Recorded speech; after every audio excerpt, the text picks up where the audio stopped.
लोकतंत्र की खूबसूरती है कि जब कभी चुनाव का वक्त आता है तो 5 साल का हिसाब मांगा जाता है। लोकतंत्र के इस उत्सव में आम चुनाव में देश ने 2 चरणों में अपनी वोटिंग पूरी कर ली। लेकिन इन 2 चरणों की वोटिंग में हमने देखा कि पहले चरण में जहां एक तरफा ठंडा, नीरस, फीका यह कहकर चुनाव को एक तरफा माना जा रहा था, दूसरा चरण आते आते इसमें ऐसे मुद्दों की गूंज सुनाई पड़ी जो शायद आम जनता को अपने मुद्दे न लगे।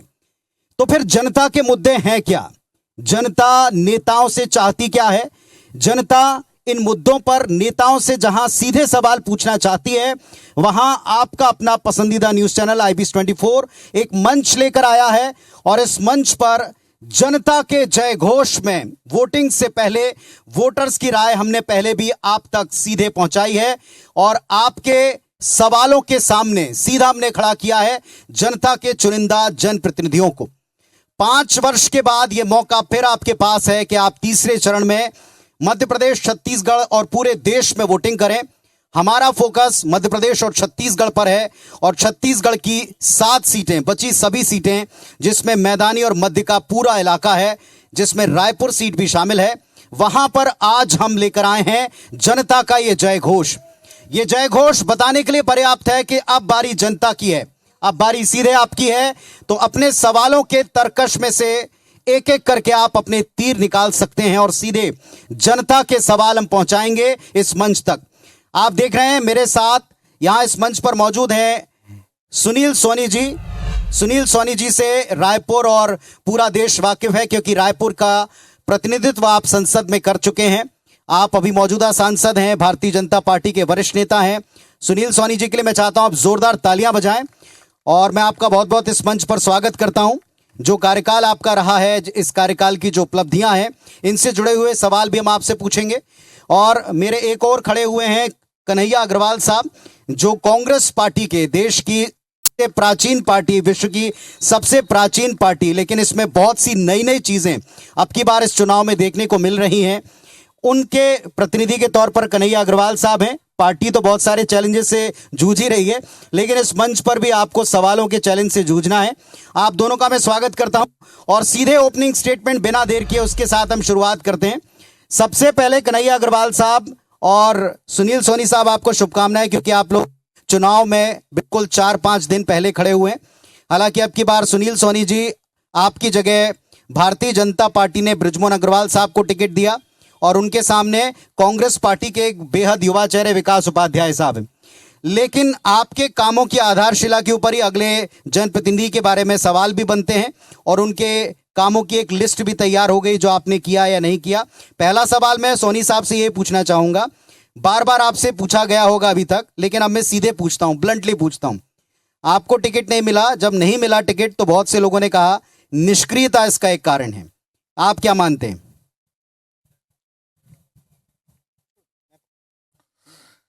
देखिए, टिकट जो है भारतीय जनता पार्टी में समय समय पर मिलती और बदलती है। जब मेरे को टिकट मिला था तो उस समय मैंने सपने में भी नहीं सोचा था कि मैं सांसद का चुनाव लड़ूंगा और गैप के बाद मिला था। लेकिन इस कालखंड के अंदर में अगर मुझको काम करने का अवसर मिला, अगर देखेंगे 2-2.25 साल कोविड के अंदर गया, उसके बाद भी मैं कह सकता हूं मेरे पास कोई बहाना नहीं है। अगर मैं कोविड के अंदर में 2 साल का देखेंगे तो मैं 18 दिन संक्रमित था, एम्स में एडमिट था, उसको अगर छोड़ दे तो एक दिन भी मैं घर में नहीं बैठा। और उसका कारण था कि लोगों को जो मुझको वोट दिए उनको मेरी जरूरत है। वहां पर ऑक्सीजन नहीं, ऑक्सीजन बेड नहीं, एकमात्र एम्स था आपके सामने में, उसका चेयरमैन होने के नाते कि हर आदमी का इलाज हो जाए, उसको बेड मिल जाए। और मैं वहां से, क्योंकि मेरा सौभाग्य है कि लगभग मंत्रियों से मेरी दोस्ती हुई, उसका लाभ मैंने क्षेत्र में दिलाने का काम किया। पहला काम मैंने चालू किया, यहाँ पर टाटीबंध फ्लाईओवर को सैंक्शन कराया, वहां से बनाकर अभी लोकार्पण हो जाएगा। और उसके बाद में सबसे अच्छा काम मैं कहूँगा इस कालखंड का, तो उसके अंदर में मैंने सरोना स्टेशन को एम्स से जोड़ दिया, एम्स में 6वें नंबर का गेट बना दिया। जो 2.5 किलोमीटर लोग चल कर जाते थे, अब 242 किलोमीटर में वो एम्स पहुंच जाएंगे। जो सरोना स्टेशन में आएंगे उधर साइड से आएंगे। आपका शॉर्टकट में मैं बताऊंगा कि आपका अब रायपुर पूरे लोकसभा के अंदर में देश में सर्वाधिक छोटे से छोटा स्टेशन को मैंने जो है अमृत भारत में शामिल करा दिया। भाटापारा आपका उसका एक्सीलेटर है, वहां पर लिफ्ट है, ये सब का लोकार्पण भी कर दिया, डिस्प्ले वगैरह का। रायपुर आपका रेलवे स्टेशन 480 करोड़ रुपए स्वीकृत कराया है। आने वाले 2 साल में, आज आईबीसी के माध्यम से बोल रहा हूं, वो आपको एयरपोर्ट से अच्छा दिखेगा। एक बेहतर एक रेलवे स्टेशन आपका बनेगा। वैसे ही सारे रेलवे स्टेशन बनेंगे। आपका एक अभी रायपुर लोकसभा के अंदर में अब क्रॉसिंग एक भी नहीं बचेगा जहां पर अंडरब्रिज और फ्लाईओवर ना बना हो। अभी देखेंगे मंदिर असोद वगैरह सब जगह काम भी चालू हो गए।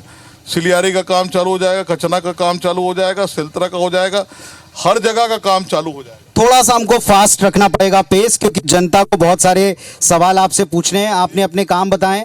आपने जिनका जिक्र किया उसमें बहुत सी खामियां लेकर अग्रवाल साहब तैयार होंगे, पर थोड़ा फास्ट बताएं। मैं फास्ट बता रहा हूं क्योंकि मैं बताऊंगा तो आधा घंटा लग जाएगा, आपके लिए अच्छा लगेगा। एम्स में क्राउड बढ़ने से क्रिटिकल हॉस्पिटल का मैंने वहां पे भूमि पूजन भी कर दिया है। हमारे कैबिनेट मंत्री आए थे, स्वास्थ्य मंत्री, वहां 125 बेड का और हॉस्पिटल खुलेगा। भाटापारा में क्रिटिकल हॉस्पिटल का आपका भूमि पूजन हमने कर दिया, काम भी चालू हो गया है। आपका 800 करोड़ रुपया रोड इंफ्रास्ट्रक्चर के अंदर में 200 करोड़ रुपए का मैंने लोकार्पण कर दिया यहाँ भाटापारा के अंदर में। आपके सारी सड़कें जो केंद्र सरकार से संबंधित है, इसमें राज्य सरकार को एक भी रुपए नहीं देना है। और इस प्रकार से अगर आप देखेंगे तो रायपुर शहर के अंदर में, ठीक है, ये दुख है मुझको इस बात का कि इतना पैसा लाने के बाद, 350 करोड़ रुपया लाने के बाद में जो है वो आज स्मार्ट सिटी के नाम से जो है एक भ्रष्टाचार की भेंट चढ़ गया। चलिए ठीक है, मैं आऊंगा आपके पास में, क्योंकि मुझे वक्त दोनों को देना है। कन्हैया अग्रवाल साहब, ऐसा कहा जा रहा है कि अब की बार का चुनाव कांग्रेस पार्टी के लिए तो भगदड़ वाला चुनाव है। यहां आपके पास कैंडिडेट नहीं है, जिन कैंडिडेट्स को उतारा है उनको एक तरह से धकेल कर चुनाव मैदान में उतारा, बहुत सी बातें की गई। रायपुर में अभी सुनील सोनी साहब अपने काम गिना रहे थे, आप भी रायपुर को जानते हैं, रायपुर के विकास को आप जानते हैं। सबसे पहले आप बताएं कांग्रेस पार्टी का मुद्दा क्या है, क्योंकि कांग्रेस पार्टी के अंदरूनी बहुत से मुद्दे हैं, उस पर बाद में आऊंगा। कांग्रेस पार्टी का जो मुद्दा है वो तो स्पष्ट है। कांग्रेस का घोषणा पत्र आप सबके सामने, आप सबने उस घोषणा पत्र को दिखाया भी है। हम एमएसपी पर कानून बनाने जा रहे हैं, हम महिलाओं को जो है प्रतिवर्ष 1 लाख रुपए देने जा रहे हैं, और जो छत्तीसगढ़ सरकार के जो काम थे उससे रिलेटेड जो तमाम मुद्दे हैं उनको भी आपने देखा है। पर मैं पहले तो जो है ना, आदरणीय हमारे बड़े भाई साहब जो बात कर रहे थे, मैं उनकी बात पर आना चाहता हूँ। उन्होंने कहा स्मार्ट सिटी में बहुत घोटाले की भेंट चढ़ गया, 350 करोड़ रुपए। स्मार्ट सिटी के मुखिया आप ही थे, और आप लोगों ने तो धरना प्रदर्शन भी किया था। साइंस कॉलेज में चौपाटी के खिलाफ धरना प्रदर्शन किया। पूरी की पूरी भारतीय जनता पार्टी उस धरने में बैठी।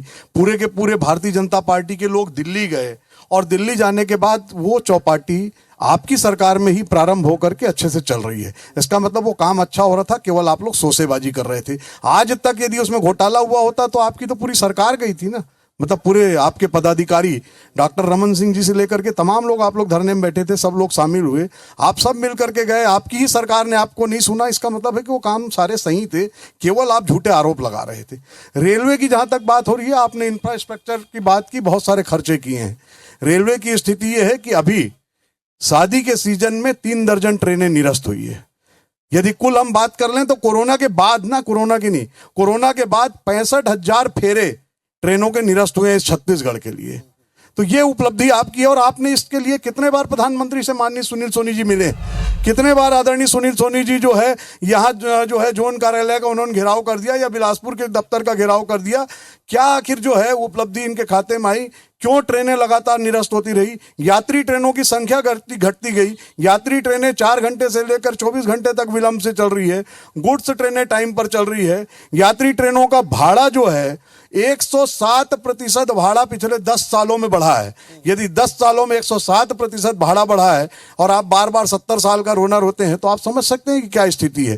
तो ये सारी चीजें जो है, माननीय सुनील सोनी जी जो हमारे सांसद हैं, आप हमारे रायपुर शहर के जनप्रतिनिधि होने के साथ साथ पूरे छत्तीसगढ़ की राजधानी के भी प्रतिनिधि हैं। छत्तीसगढ़ में यदि ये सारी समस्याएं आई, बुजुर्गों की जो है जो छूट मिलती थी रेलवे में, वो छूट समाप्त हो गई। प्लेटफॉर्म 10 रुपए हो गया, समय समय पे, और 30 रुपए और 50 रुपए। चलिए, आप रेलवे पर फोकस कर रहे हैं कि रेलवे में एक तरफ उन्होंने इंफ्रास्ट्रक्चर गिनाया और आप कह रहे हैं कि रेलवे में लेट लतीफी से, ट्रेनों के रद्द होने से और विकास की जितनी जरूरत राजधानी रायपुर को, रायपुर वासियों को, उतना मिला नहीं। मेरे सहयोगी सौरभ मेरे साथ में जुड़े हुए हैं। अब आपकी बारी है, ये मंच आपका है, जनता का मंच है। जो भी अपना सवाल पूछना चाहे, जिस पक्ष से पूछना चाहे, स्पष्ट सीधा सवाल बिना बैकग्राउंड के आप अपना सवाल दागिए। पहुंचिए सौरभ, पहुंचिए, अपना नाम बताइए और सीधा सवाल पूछिएगा। सर, मैं आशीष कुमार तनेजा जी, मैं कांग्रेस से एक सवाल पूछना चाहता हूं कि आपके घोषणा पत्र में लिखा है कि आप 30 लाख लोगों को इंडिया में रोजगार देंगे। तो आपने अभी इसके पहले जो चुनाव हुआ था तो छत्तीसगढ़ में 3,50,000 लोगों को नौकरी नहीं दी है, अनियमित नहीं की, कर्मचारियों को नियमित नहीं किए। आपका पिछला वायदा अधूरा है, अब आप एक नए वादे के साथ हैं। नियमितीकरण का जितना काम कांग्रेस की इन 5 सालों की सरकार में हुआ, चाहे वो शिक्षकों के नियमितीकरण का मामला हो या अन्य क्षेत्र के कर्मचारियों का हो, जो लोग छूटे, निश्चित रूप से पूरे लोगों का नहीं हुआ। आप जो कह रहे हैं 1.5 लाख लोग, 3 लाख लोग यदि छूटे हैं, 3.5 लाख लोग वो छूटे हो। मैं नहीं कह रहा हूं कि पूरा वादा, सब चीज, पूरा काम हर हालत में पूरा हो जाता है। गंगा जल को हाथ में लेकर कसम खाए थे। गंगा जल को हाथ में लेकर के कसम शराबबंदी की नहीं खाई थी। गंगा जल को हाथ में लेकर के बात ये कर रहे थे जो लोग लगातार। हमने जरूर कहा था कि हम अपनी घोषणाओं को पूरा करेंगे। और पहली बार जो है, जिस दिन कांग्रेस पार्टी की सरकार ने शपथ ली थी, शपथ लेने के 2 घंटे के अंदर जो सबसे बड़ा वादा था कांग्रेस का कि हम किसानों का कर्जा माफ करेंगे, किसानों को 2500 रुपए जो है धान का बोनस, धान का मूल्य देंगे, वो हमने दोनों वादे 2 घंटे के अंदर पूरे किए थे। और ये दोनों बड़े वादे थे। 10 दिन में अनियमित कर्मचारी को पूरा करेंगे, उसका तो नहीं हुआ। हो सारी ठीक है सर, एक-एक सवाल लेते हैं, उसके बाद सारी चीजें पूरी हो गई होती सामने आ तो हम आज यहाँ नहीं होते जहां पर हैं। चलिए, आपने स्वीकार किया साफ गोई से कि आज हम यहाँ नहीं होते अगर हमने सारे वायदे निभाए होते। कन्हैया जी जिम्मेदारी से बोल रहे हैं बात कि कांग्रेस ने बात अपनी पूरी नहीं की, अपने वायदे निभाए नहीं। सारे वादे जो है, लेकिन जो महत्वपूर्ण वादे थे, जिन वादों पर जो है हम, जैसे बिजली बिल हाफ करने की बात थी, हमने की। वादों से बाहर जाकर के हमने आत्मानंद स्कूल खोला। फिर अब स्कूलों में न्याय और गारंटियों पर लोग कैसे विश्वास करेंगे? वही कह रहा हूं मैं, न्याय वही गारंटी थी हमारी, उन गारंटियों को हमने पूरा किया था। तो मेरा प्रश्न तो ये कि आप लोग नई गारंटियों पर विश्वास अभी यही कह रहा हूं मैं कि हमने जैसा पुरानी जो किसान न्याय योजना हमने लागू की, गोधन न्याय योजना हमने लागू की, शिक्षा के क्षेत्र में आत्मानंद स्कूल जैसी योजना लागू की, स्वास्थ्य के क्षेत्र में हम जो है आप विधानसभा पहुंच गए, सवाल की सेवा दी। ठीक है, सवाल लीजिए। मेरा नाम रवि ग्वालानी है। मैं माननीय सांसद जी से पूछना चाहता हूं कि पिछले 10 सालों में हमारी सरकार, भारत सरकार, संसाधनों को बेच क्यों रही है? हम LIC बेच रहे हैं, हम भारतीय उपक्रम बेच रहे हैं, हम एयरपोर्ट्स को बेच रहे हैं, बंदरगाहों को बेच रहे हैं। क्या भारत सरकार इनको चलाने में सक्षम नहीं है, या जो कर्मचारी वहां बैठे हुए हैं वो सक्षम नहीं है? आखिर ऐसा क्या हो गया कि 60 वर्षों में ये सारे उपक्रम खड़े किए गए, सार्वजनिक उपक्रमों को बेचा क्यों जा रहा है? ये सवाल है सीधा आपसे। अगर चालू है, कन्हैया जी का जवाब दे दूं मैं? पहले इनका भी आप जवाब दे नहीं, आपका भी दूंगा मैं, या और लाइन से लोग कर लेंगे तो मैं सबका जवाब दे दूंगा, कोई दिक्कत नहीं है। देखो, भारत सरकार कोई भी उपक्रम को जो है बेच नहीं रही है, इसको आप दिमाग से हटा दीजिए। भारत सरकार जो है, जो लंबे समय से घाटे में जो चल रहे हैं, उन उपक्रमों को जो है लोगों को लीज देकर, जो है लोगों को प्राइवेट पार्टनरशिप, सब सुन रहा है ना, तो ये प्राइवेट पार्टनरशिप में मैंने इस शहर को खड़ा कर दिया। ये ट्रैफिक सिग्नल प्राइवेट पार्टनरशिप में, सिटी बस प्राइवेट पार्टनरशिप में, ये जो मेयर के रूप में जब मैंने किया, महापौर के रूप में, तो ये प्राइवेट पार्टनरशिप में खड़ा किया। देश जो है केवल नुकसान सहे और उसके बाद में पता लगा लोगों को सुविधाएं भी नहीं मिल रही है, एक समस्या बनकर पैदा हो गया वो उपक्रम देश के लिए। उसका समाधान क्या है आपके सामने में? वो समाधान है कि आप कितने लंबे समय तक अपना बजट झोंकते रहेंगे। देश का बजट है, उसके अंदर में झोंकेंगे तो अन्य विकास कहां से करेंगे? अगर देश की स्पष्ट सोच के अंदर में आप आएंगे, तो आप देखेंगे कि देश को अगर विकसित भारत बनाना है, आने वाले समय के अंदर में नया भारत, आत्मनिर्भर भारत खड़ा करना है, तो आपको प्राइवेट पार्टनरशिप के आधार पर जाना होगा। और जब तक प्राइवेट पार्टनरशिप के आधार पर आप नहीं जाओगे, वो क्रम जो है वो समाप्त हो जाएगा। ठीक है, चलिए आप सौरभ, मैं आपसे कहूंगा कम से कम 2-3 सवाल ले लें, फिर हम एक साथ जवाब लेंगे। जी, नाम बताइए, सवाल पूछिए। मेरा नाम संजू नारायण सिंह ठाकुर है। कन्हैया जी से एक सवाल था कि आपने कहा था आपके घोषणा पत्र में, पूर्व के घोषणा पत्र में, कि महिलाओं को 500 रुपये देंगे। 1 लाख साल का, ठीक है, पिछले घोषणा पत्र की बात करो, भूपेश बघेल सरकार की। उसके बाद फिर आपने अभी 1 लाख रुपया हर महिलाओं को देंगे, लेकिन आपने पुराना वादा तो पूरा नहीं किया। जनता कैसे विश्वास करे कि आप 1 लाख रुपया देंगे? आपके पास तो पैसे ही नहीं है। ठीक है, एक दूसरा सवाल, एक सवाल, फिर आऊंगा आपके पास, अभी है हमारे पास समय। यहाँ पहुंचिए जी। मैं डॉक्टर विजय चौबे इसी बात को आगे ले जाना चाहूँगा। कन्हैया जी, जैसे भाई साहब ने कहा कि आपने पिछले बार का पैसा नहीं दिया, आपने इस बार 1 लाख की घोषणा कर दी। ऐसे झूठे वादे करके क्यों जनता को गुमराह कर रहे हैं आप लोग? आप बताइए कि कहां से पैसा लाएंगे आप इतना? ये सारी चीजें जो बात होती है रेवड़ी की, ऐसा करके जनता को गुमराह करना बंद कर दीजिए। मेरा यही कहना है। ये संजू भैया की बात को मैं आगे। ठीक है जी, पीछे एक यूथ बैठे हैं भाई। नमस्कार जी, मैं वरदान श्रीवास्तव हूँ और मैं यहीं रायपुर का निवासी हूँ। और सुनील जी, मैं यहीं एम्स का फाइनल ईयर का MBBS का छात्र हूँ। तो देखिए, आपने सरोना वाला काम किया, छठा गेट खुलाया। मैं इस बात से एग्री करता हूँ कि उससे बहुत बहुत लोगों को फ़ायदा हुआ है। और जो आप कोविड के टाइम आए थे, उस समय भी हमारे एम्स ने काफ़ी कुछ किया था। मेरा सवाल आपसे ये है कि जैसे US की जो है GDP की 15% जो है उसके हेल्थ पे जाती है, और जापान ऐसी कंट्रीज़ है वो 11% देती हैं। तो मैं आपकी जानकारी है कि इंडिया अपने बजट का कितना % है वो हेल्थ केयर पे डालती है? चलिए, आप हेल्थ केयर पे कितना खर्च किया जा रहा है, अमेरिका का एग्जांपल देके आपकी बात भी पूछूंगा। 3 सवाल हो गए। कन्हैया जी, आपके पास 2 सवाल हैं। कमोबेश सीधा लोग पूछ रहे हैं, पिछला 500 रुपए का अगर वायदा पूरा नहीं किया तो अब 1 लाख रुपए, 8,500 रुपए तकरीबन कहां से दीजिएगा? ये सवाल पहले भी आया है, यही सवाल फिर घूम करके आया है। पिछले वादे जो पूरे हुए, उन वादों पर खैर कोई चर्चा करना नहीं चाहता है, कौन कौन से वादे पूरे हुए हैं। मैं जब ये वादे आप कह रहे हैं कि ये पूरे नहीं हुए, आप कैसे पूरे होंगे?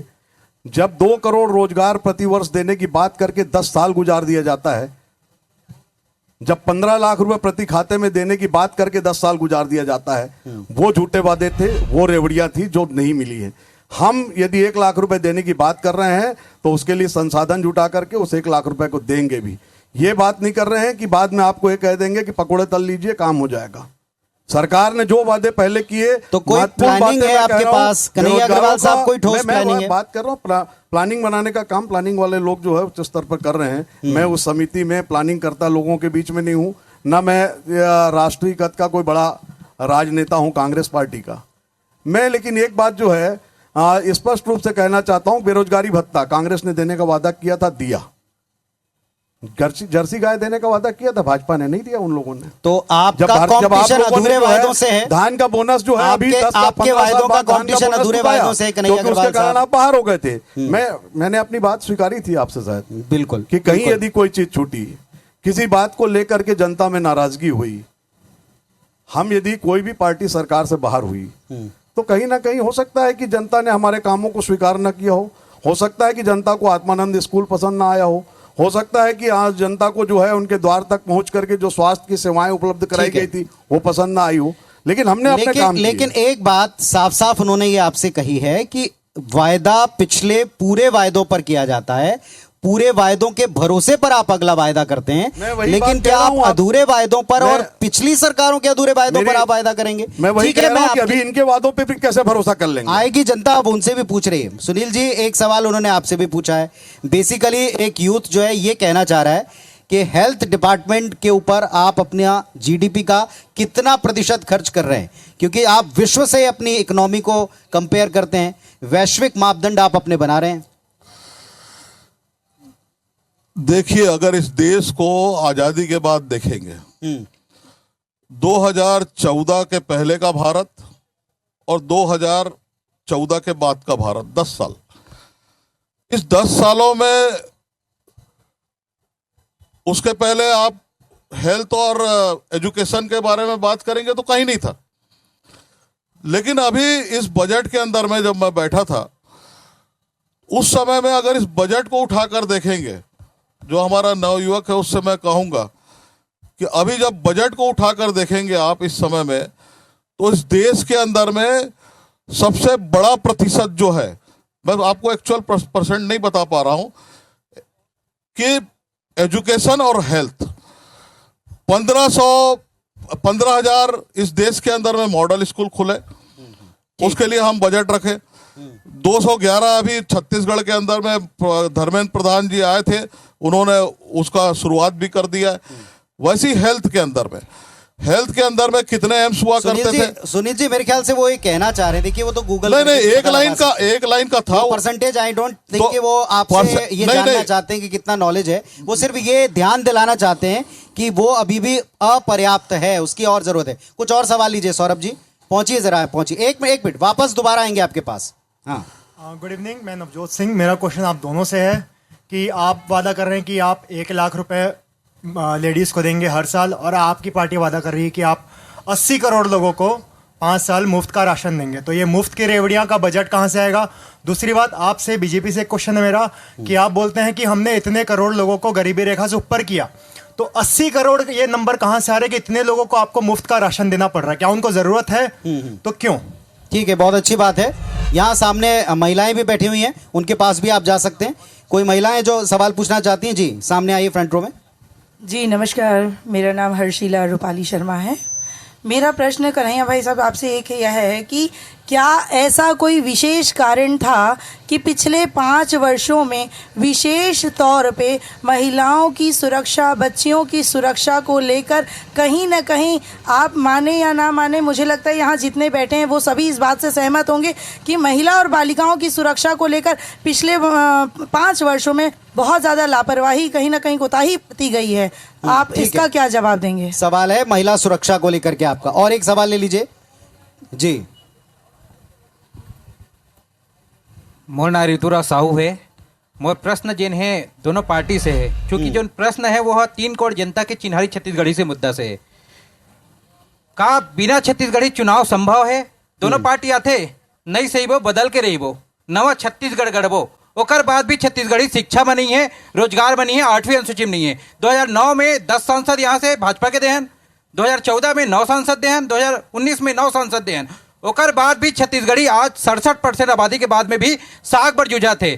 दूसरी यह बात है कि छत्तीसगढ़ दोनों पार्टी में बोला था कि आत्मानंद स्कूल आप खोले हो, अंग्रेजी माध्यम में खोले हो, हिंदी माध्यम में खोले हो। आत्मानंद छत्तीसगढ़िया रही से का छत्तीसगढ़ी माध्यम में आप खोल के दिखाए का? ठीक है। दूसरी यह बात है सांसद जी से कि 8वीं अनुसूची के रोना रोतो, तो कई भाषा जिन 8वीं अनुसूची में नहीं है, ओकर बाद भी वो शिक्षा होते, जैसे कि बुंदेली, बघेली, छत्तीसगढ़ी 67% होने के बाद में आपने छत्तीसगढ़ी सुनील सोनी साहब उत्तर दे दें। मैं आता हूं दोस्त, आपने बहुत सही पॉइंट उठाया। बिना छत्तीसगढ़ के, देखिए छत्तीसगढ़ ने आपको 9 से कम सांसद कभी नहीं दिए, इसके बावजूद छत्तीसगढ़ी कहाँ है? और एक मुद्दा बिल्कुल रेलेवेंट अभी का उठाया जा रहा है, बोरेबासी का। उस पर राजनीति अपनी जगह, ये जनता है। ये सीधे सवाल आपसे पूछ रही। देखिए तौर बात ला मैं बहुत स्पष्ट तौर पर जवाब देवा था। पहली बार देश में नई शिक्षा नीति बने कद का 35 साल बाद में। अब वो नई शिक्षा नीति ला पढ़े के जरूरत है। जब पढ़ू वाला तो आप ला पता लग जाए ये बात ला कि पहली बार जौन भाषा में एग्जाम देना, चाहे IAS है, चाहे IPS है, चाहे डिप्टी कलेक्टर बनना है, जहां बनना है, लोकल भाषा में, स्थानीय भाषा में भी वो एग्जाम दे सकते। बोला कोनो रोक नहीं है। वो चाहे मलयालम में दे, तेलुगु में दे, छत्तीसगढ़िया में दे, मराठी में दे, गुजराती में दे। ये नवा शिक्षा नीति के अंदर में ये स्पष्ट तौर पे है। तो 8वां अनुसूची में शामिल नहीं हो तो बहुत सारा भाषा है, भोजपुरी है, बहुत है, लेकिन ये दरवाजा खुले, दरवाजा खोल के मोदी जी स्थानीय भाषा ला प्राथमिकता दे के काम करें। ठीक है। आत्मानंद स्कूल में छत्तीसगढ़ी नहीं है, क्यों नहीं है ये पूछ रहे हो आपसे। ये सोचा क्यों नहीं आपने तब? अब तो मौका निकल गया। वो टाइम जिन जरूरत रही वो टाइम के अनुसार काम करें। कार के सबले ज्यादा जरूरत आदमी महसूस करत रही है कि हमारे यहाँ के लड़का मन अंग्रेजी शिक्षा बर कॉन्वेंट स्कूल में जाते हैं, और कॉन्वेंट स्कूल के फीस और किताब कापी के खर्चा उठाए के हर कोनो की हैसियत नहीं, हो पर गया। वो ये कहना चाह रहे हैं कि मैं- जिस छत्तीसगढ़िया की पॉलिटिक्स आप करते रहे, ओकरे बात ला करा था ना, पूरा बात ला मोर सुन ला रहा हो। तो वो पहली ये व्यवस्था रही से कि जिन छत्तीसगढ़िया हमारे जिन है वो अंग्रेजी के जिन है डर के मारे भागत रही, अंग्रेजी नहीं आवे तेकर से छत्तीसगढ़िया ला एक कमजोर नजरिया देखे जात रही से। तो वो छत्तीसगढ़िया जिन है आम जिन बाकी स्टूडेंट जिन है जब जिन अंग्रेजी स्कूल में पढ़ते, जिन है बढ़िया सूट बूट पहन के स्कूल जाते, ओकर समकक्ष जिन है हमारे छत्तीसगढ़ के छोटे से छोटे क्षेत्र के गरीब से गरीब के लड़का हर जिन है बढ़िया टाई कोट पहन के जिन स्कूल जा सके, वो अंग्रेजी के शिक्षा ग्रहण कर सके, वो उच्च शिक्षा मिल सके, वो दिशा में प्रयास हुई। अंग्रेजी आत्मानंद कॉलेज तक पहुंचे हैं। छत्तीसगढ़ी के जहां बात की थे भाई है जिन अभी 8वीं अनुसूची वाले बात है, छत्तीसगढ़ी भाषा के दर्जा दिलाए बर और छत्तीसगढ़ी संस्कृति का लड़ाई लड़े बर जिन काम कांग्रेस के शासन में हुए है, ओकर 5% काम भी भारतीय जनता पार्टी के शासन में नहीं हुए, बल्कि यहाँ तो जिन शपथ ग्रहण समारोह हो रही से तब जिन है छत्तीसगढ़ी राजगीत लगाए में मतलब तकलीफ हुआ रही से। छत्तीसगढ़ी राजगीत आजकल शासन के मत गायब हो गए। आप कोई प्लानिंग है आपके स्कूलों में छत्तीसगढ़ी को व्यंजन गायब हो गए सरकार के कार्यक्रम मन से। छत्तीसगढ़िया को छत्तीसगढ़िया भाषा देने का काम जो है हमारी सरकार ने किया भाई, ये आपने नहीं किया है। अब मैं पुनीत जी आपका चैनल सब लोग देख रहे हैं, जो कन्हैया जी ने आरोप लगाया उसको बहुत संक्षिप्त में मैं जवाब दे रहा हूं, क्योंकि चुनाव के अंदर मुझको जवाब देना जरूरी है सांसद के रूप में। 1 लाख रुपया हम जो है वो हर महिला को देंगे इस साल के अंदर में। देश का बजट कितना है मैं कन्हैया जी से पूछना चाहता हूं। 50 लाख करोड़ रुपया होता है, 50 लाख करोड़ रुपया आप वादा कर रहे हो। ये लोकतंत्र का उत्सव है, होली का त्योहार नहीं है कि हमने वादा किया और वोट ले लिया। गर्मी में लाइन लगाकर वोट डालने के लिए लोग जाते हैं, पसीना बहाते हैं, और जो वादे हैं आप फिर उसके बाद में नवयुवक का वादा कहां पूरा करोगे, किसान का वादा कहां पूरा करोगे। कुल टोटल एक ये चुनाव मजाक चल रहा है। और रही बात घोषणा की, हमने कहा था मैतारी वंदन में हम 1000 रुपया खाते में डालेंगे, 2 महीने का हमने डाल दिया, 1 मई के तीसरा किस्त पहुंच जाएगा उसके खाते के अंदर। पर सवाल आपसे भी हमने इन्होंने कहा कि हमने 2500 रुपया दिया, हमने कहा 3100 रुपया दिया, 21 क्विंटल धान खरीदा, हमने खरीद लिया, लगभग 14,000 करोड़ रुपया हम किसान के खाते में डाल दिए। तो ये वादा मैंने कहा पुनीत जी, मेरा सवाल ये था कि जब लोकतंत्र का उत्सव चल रहा है और किन वादों के आधार पर हम चुनाव में जा रहे हैं। आपकी बात आ गई, लेकिन एक सवाल उन्होंने आपसे भी कहा कि ये फ्री की चीजें देखने का, ये जो देने का जो एक कंपटीशन है जिसको आप फ्रीबीज कहकर पहले खारिज करते थे, अब इस होड़ में आपका दल भी शामिल दिखता है। हाँ, वो भाई ने भी ये सवाल किया था कि हम भी 1000 रुपए दे रहे हैं, लेकिन तब आपसे भी पूछा गया था कि आप कहां से लाएंगे। हम बजट के एक हिस्सा निकाल रहे हैं, 5 किलो अनाज। आप जब सोचेंगे ना इस बात को, मैं भी सोचता था एक नागरिक की हैसियत से, उस कोविड कालखंड के अंदर में जो ठेले वाले, खोमचे वाले, समोसा बेचने वाला, चाय बेचने वाला बेरोजगार हो गया, उजड़ गया वो, और उसके घर में खाने को अन्न नहीं। देश में अगर 40 करोड़ 80 करोड़ लोगों के अगर को अन्न देने का काम प्रधानमंत्री मोदी जी कर रहे हैं, हाँ कर रहे हैं, हम बजट का एक हिस्सा निकाल रहे हैं, हम विकास नहीं रोक रहे। इंफ्रास्ट्रक्चर में मुझसे आप 1 घंटा 2 घंटा 4 घंटा बात करिए, हम जो है 11वें पायदान से आज 5वें पायदान पर अर्थव्यवस्था को पहुंचा दिए। ये तीसरी बार सरकार बनेगी, हम तीसरे पायदान पर पहुंचने वाले। ठीक है, हमने अर्थव्यवस्था को खराब नहीं किया, लेकिन उस गरीब से जाकर पूछो जिसके अंदर में, जिसके घर के अंदर में खाना नहीं बनता था, तो आपको पता लगेगा तकलीफ क्या होती है। बस यही एक सवाल जनता के मन में बार बार आता है कि जो योजनाएं आप लाते हैं उसके लिए, या जिस तरीके के आप चीजें बांटते हैं उसके लिए आपके पास में प्लानिंग भी है, सारी चीजें ठीक है, दूसरे पक्ष के लिए वो चीजें प्लानिंग शासन बनने के बाद ही आई। ठीक बात है, शासन बनने के पहले नहीं आई। आपके पास में भी शासन था एक स्टेट ये का, जो 2 करोड़ रोजगार की बात थी, जिनको उन्होंने पूछा, 15 लाख रुपए देने की बात भी थी। ठीक है, 2 करोड़ का वादा, पुनीत जी इनका रोजगार का भी जवाब दे देता जिसको बाद में खुद ये बहुत सारे लोग हमारे कन्हैया जी, ये लोग जुमला कन्हैया जी आपकी बात देते हैं। अरे मैं जवाब दे रहा हूँ, जुमला मत कहिए, मैं जवाब दे रहा हूँ, जुमला नहीं कह रहा हूँ, जवाब दे रहा हूँ। कहा था इस बात को सार्वजनिक मंच से। अब रोजगार का या तो फिर ऐसा डिस्कस करोगे तो मैं पहली बार आ रहा हूँ 5 साल में। जल्दी कह दें, सवालों पे देखिए, इस देश के अंदर में पहली बार, आपको सुन के अच्छा लगेगा, पहली बार बहुत सारे मेले देखे होंगे, लेकिन इस देश में पहली बार रोजगार मेला लगा, और उस रोजगार मेले के माध्यम से हमने हर को नियुक्तियां दिया। रायपुर के अंदर में हमने रोजगार मेला, रोजगार की गारंटी दे दी, लेकिन अभी राहुल गांधी जी ने हमने रोजगार मेला लगाकर युवाओं को दे दिया है। इस पर आपकी राय में जानूंगा थोड़ी देर बाद। जी, सवाल पूछेगा। 4-5 सवाल लीजिए जरा। मैं गोपाल प्रसाद साहू जी, एक अनियमित कर्मचारी हूँ और कांग्रेस ने तो 10 दिन में नियमित करने का वादा किया था, उसने नहीं किया। लेकिन भारतीय जनता पार्टी ने अपने घोषणा पत्र में जो विधानसभा चुनाव में है उसमें एक इन वर्ग के कर्मचारियों के लिए सकारात्मक पहल करने की बात कही है और उसने 100 दिन में एक कमेटी बनाने की बात की, वो भी कमेटी बनाई है। लेकिन हम आश्वस्त नहीं हैं क्योंकि इस तरह से भारतीय जनता पार्टी ने पहले 2014 में एक कमेटी बनाई थी, उसके बाद उसमें कभी बैठक नहीं हुआ, उसका कोई प्रतिवेदन। तो सवाल आप ये पूछना चाहते हैं कि अब आप क्या करेंगे? ठीक है उपाध्याय जी, जी मोदी की गारंटी पूरी होगी। एक मिनट और कुछ एक आध सवाल लेते चले, पीछे जाएं। हाँ, हेलो, मैं मानस मुखर्जी सर। मेरा क्वेश्चन मिस्टर कन्हैया अग्रवाल से ये है कि आप जो 15 लाख बोल रहे हैं, you show me the unedited audio of Narendra Modi ji, उनका अनएडिटेड ऑडियो नरेंद्र मोदी जी का, where he has said that he will give 15 lakh as it is. मैंने कब कहा कि नरेंद्र मोदी जी ने कहा था इस बात? आपने तो बोला ही ना 15 लाख देंगे करके। मैंने कब कहा कि नरेंद्र मोदी जी ने कहा था? मुखर्जी जी, आप ये कह रहे हैं। कौन बोला ना ये बात ना, खुद अमित शाह जी ने सार्वजनिक मंच से कही कि वो बात जुमला थी। ठीक है जी। और आइए।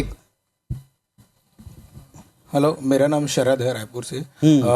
ये सर जो अपना फ्लाईओवर है रायपुर में, ओके हो गया था, मतलब जब बीजेपी का शासन था, बट उसके बाद कांग्रेस आई, रायपुर कैपिटल है इतना बड़ा, कोविड आ गया, चलो, लेकिन 3 साल भी मिला, उसको कंप्लीट नहीं कर पाए। स्काई वॉक की बात कर रहे हैं आप? हाँ, फ्लाईओवर, स्काई वॉक, यस, ठीक है। तो ये भी एक कैसा रहा कि मतलब राजधानी का इतना बीचों बीच मेन चौक में है, उसको आप कंप्लीट नहीं कर पाए। चलो, कंप्लीट नहीं करना, तोड़ पाए ना, कोई डिसीजन, कोई प्लानिंग नहीं कि क्या था ये, मतलब। ठीक है, विरोध करते हैं लेकिन 5 साल में कुछ कर नहीं पाए। ठीक है, हाँ जी।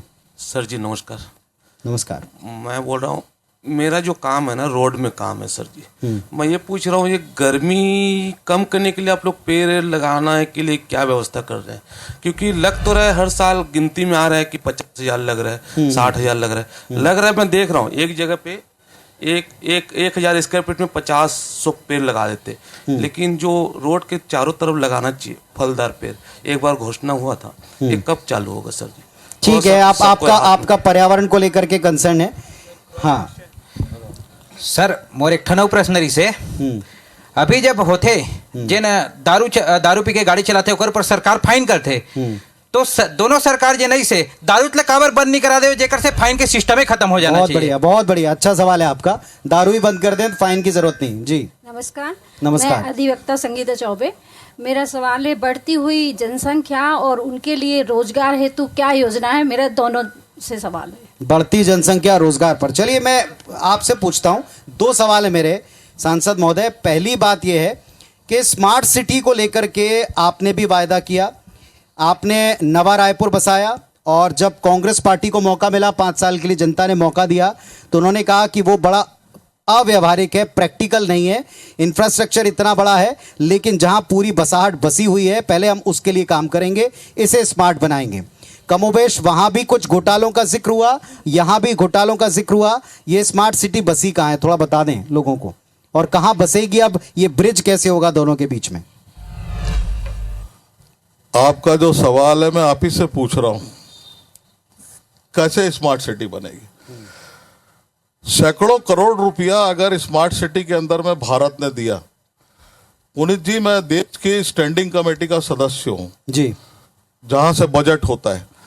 इन्होंने कहा कि मैं इसका क्या मुखिया हूं, क्या एक शब्द का कन्हैया जी ने उपयोग किया, तो मैं नहीं हूं। एडवाइजरी कमेटी जो एडवाइस देने का काम है, उसमें मैंने 3 बार यहां नगर निगम कमिश्नर को तलब किया, वहां स्टैंडिंग कमेटी के अंदर में। और ये देश के अंदर में पहला नगर निगम है जहां पर स्मार्ट सिटी की जांच चल रही है, और देश में कहीं नगर निगम नहीं मिलेगा आपको। और इसमें जो पैसा खर्च हुआ, आप लोग जाके चौक चौराहा देखना, जहां पे लाखों रुपए के खर्च कर दिया गया, आज उसकी क्या हालत है। स्मार्ट सिटी का अर्थ मोदी जी का ये था, एक लाइन में बता रहा हूं मैं, कि लॉन्ग टर्म विकास, कि आने वाले समय के अंदर में टूरिस्ट बढ़े, और इस देश के अंदर 100 शहर अगर अच्छे बन जाते हैं तो इन शहरों के अंदर में टूरिस्ट जो है आकर्षित होकर जाएंगे। तो अन्य देशों से आने वाले जो टूरिस्ट हैं वो कहीं ना कहीं किसी शहर को छांट ले। लेकिन क्या कहना चाहिए, मिनिमम शॉर्ट टाइम काम हुआ जिसमें पैसा मिल सकता है। जांच क्यों हो रही है आपके यहाँ? जांच का आधार यही है कि आपके यहाँ मिनिमम शॉर्ट टाइम काम हुआ, जो नहीं होना चाहिए वो सारे काम हुए। जब भारत सरकार ने इनको लिस्ट मंगाई और अपने लिस्ट दिया कि आपने हमको कहा था कि आपने कहा था ये काम करेंगे, उसको नहीं किया आपने। सुनील जी, आप ये कहना चाहते हैं ये जो कांग्रेस की सरकार बनी थी बीच में, उस वजह से सारी स्मार्टनेस गायब हो गई, घोटाला हो गया? निश्चित तौर पे। ठीक है, आप कुछ कहेंगे? एक मिनट पुनीत जी, आपका स्मार्ट मैंने तो अपनी बात पुनीत जी ये भी पूछ लेंगे, यहाँ जनता बैठी है, ये भारतीय जनता पार्टी का कार्यक्रम नहीं है। सुनील सोनी भी 2 बार महापौर रहा है, एक बार 1.25 साल के लिए, 5 साल के लिए। इस शहर के अंदर में देख सकते हैं कि अगर काम करने की इच्छा शक्ति है, आज मैं इतने लंबे समय बाद बोल रहा हूं, 15-18 साल बाद इस बात को कर रहा हूं, तो इस शहर के अंदर में काम हो सकता है। किनाल से सड़क भी बन सकती है, जेल के अंदर से सड़क भी निकल सकती है। मैं स्मार्ट सिटी पर मैंने पहले ही जो शुरू किया था बात को, तभी कहा था कि यदि स्मार्ट सिटी में इतने घोटाले हुए, जब आप लोग पूरे पार्टी कह लीजिए, प्रदेश अध्यक्ष, नेता प्रतिपक्ष, तमाम लोग, सब लोग मिलकर के धरने में बैठे, तमाम लोग, पूरी भारतीय जनता पार्टी दिल्ली गई, दिल्ली जाकर के नगरीय प्रशासन मंत्री या जो विभागीय जिम्मेदार मंत्री होंगे उनसे आप लोग मिले। कन्हैया जी, आप मेरी बात सुन लीजिए ना, आप साइंस कॉलेज की एक चौपाटी को लेकर हाई कोर्ट तक गए, उसको लेकर दिल्ली गए। वो सारी चीजें जो है आपकी सरकार ने, आपके नेताओं ने ही आपकी बात को स्वीकारा नहीं। इसका मतलब है कि कहीं ना कहीं आप लोग गलत थे, कन्हैया जी मेरा उठा रहे बात सुनो भाई, देश जो है वो संघीय प्रणाली के आधार पर चलता है।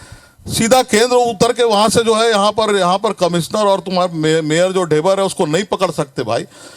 देश जो चलता है वो राज्य को निर्देश देता है, राज्य के चीफ सेक्रेटरी को देता है। दिल्ली ने आपकी बात नहीं सुनी, आपकी पार्टी की सरकार थी, आपकी पार्टी की सरकार आपकी बात को नहीं सुन रही थी। इसका मतलब है निश्चित रूप से कि आपकी बात को सत्यता नहीं थी। यदि वो लूट थी तो उस लूट की सजा आप दिलवाते, वो चौपाटी बंद हो गई होती। वो चौपाटी आपकी सरकार में खुल गई है। बल्कि ये जिस दिन मैं थोड़ी सी बात कर लूं, जिस दिन सरकार बनी दूसरे दिन आप लोग शहर में जो है निकल गए बुलडोजर चलाने के लिए। आपने चलाया चौड़ी की सड़कें, बड़ा अच्छा, खूब स्वागत। सारी जगहों पर वापस वही स्थितियां हैं, वही 2 बजे तक रात को अभी भी जो है दुकानें चल रही है। आप ये कह रहे हैं अतिक्रमण आपने हटाया, लेकिन वो हटा नहीं। कल रात को मैं साले एक सवाल का जवाब आप ही तो दे दें, चल रही है। कन्हैया अग्रवाल एक सवाल बल्कि मैं लेना चाहता हूं अगर आपकी इजाजत हो। अरे महाराज, एक सवाल जनता का ही सवाल है। जनता ने ये पूछा, आपकी 5 साल तक सरकार रही, नगर में भी आपकी सरकार रही, अब आपने एक कमेटी बनाई थी जो जाकर इंदौर भी घूम कर आई, देश का सबसे स्वच्छ शहर, लेकिन वो रैंकिंग में सुधार, वो रैंकिंग के मुताबिक काम आपका वो नजर नहीं आया। और आज भी ये धूलपुर या धूल वाला शहर इसकी पहचान से पूरी तरह से उभर कर बाहर नहीं आया। इसके लिए आप अपने आप को कतई जिम्मेदार नहीं मानते? देखिए, जिम्मेदार आप दोनों की जिम्मेदारी है। वैसे मैं तो सारे लोगों को, खुद को पहले जिम्मेदार मानता हूं। सरकार बाद में आएगी, नंबर निगम बाद में आएगा। अपनी जिम्मेदारी पहले मानता हूं कि यदि मेरा शहर स्वच्छ नहीं है तो उसमें कहीं ना कहीं मेरी अपनी कमी है जी। और 5 सालों तक के जो है मैं निवेदन करूंगा कि हम बहुत स्थानीय मुद्दे में आ गए।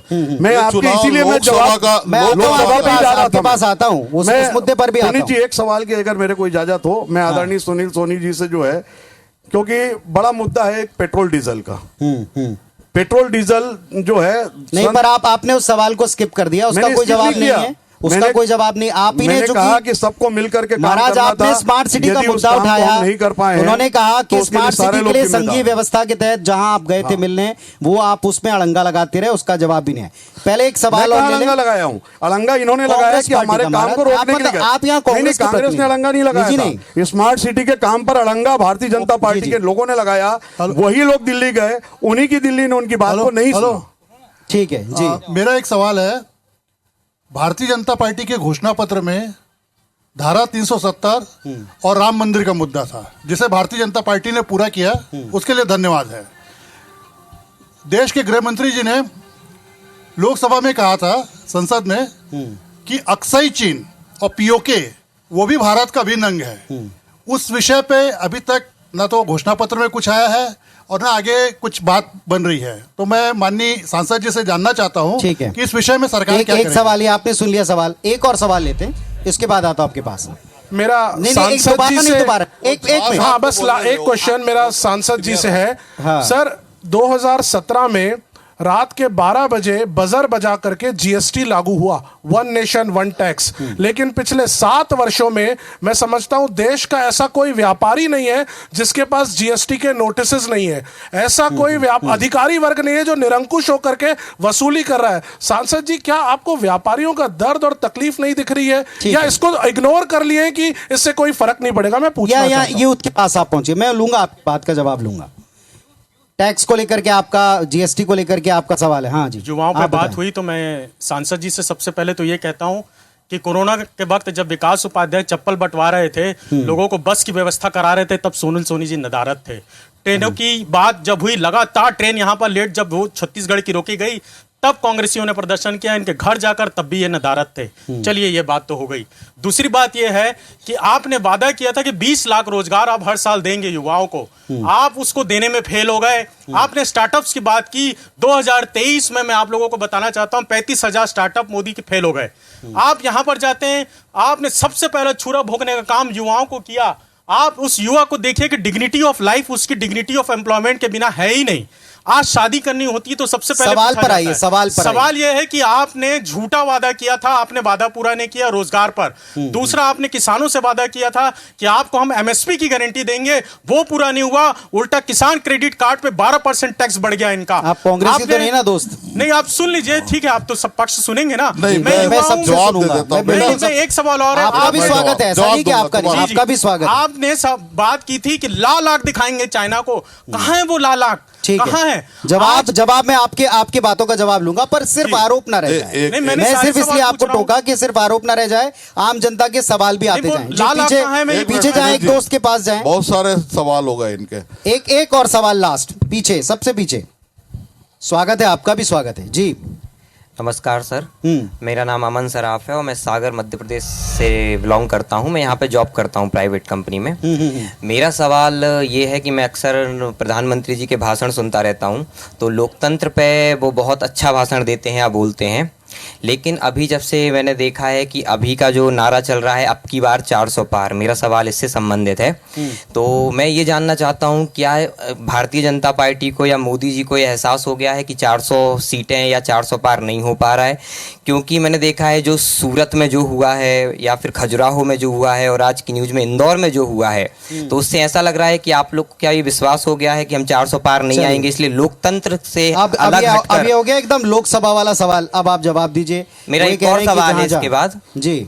एक सवाल मेरा एडिटेड और फेक वीडियो को लेकर है। कि जिसमें अभी 2-3 दिन में पहले देखा था कि अमित शाह जी का एक फेक वीडियो वायरल हुआ है, जिसमें वो आरक्षण को खत्म करने की सवाल पर आए, वो सबको पता है। सवाल पर सवाल ये है कि इससे पहले भी एडिटेड वीडियो दूसरे विपक्षी नेताओं के भी बहुत वायरल हुए, लेकिन अमित शाह जी के जो वीडियो वायरल हुआ उसमें 24 घंटे के अंदर एक्शन हो जाता है। गृह मंत्रालय से लेकर हर जगह एक्शन होता है। बाकी विपक्षी नेताओं पर, आपके नेताओं के वायरल वीडियो पर एक्शन हो रहा है, लेकिन नहीं हो रहा, और बाकी कुछ जगहों के ऊपर एक तरफा जीत का क्या जुनून है। देखिए, मैं सबका सवाल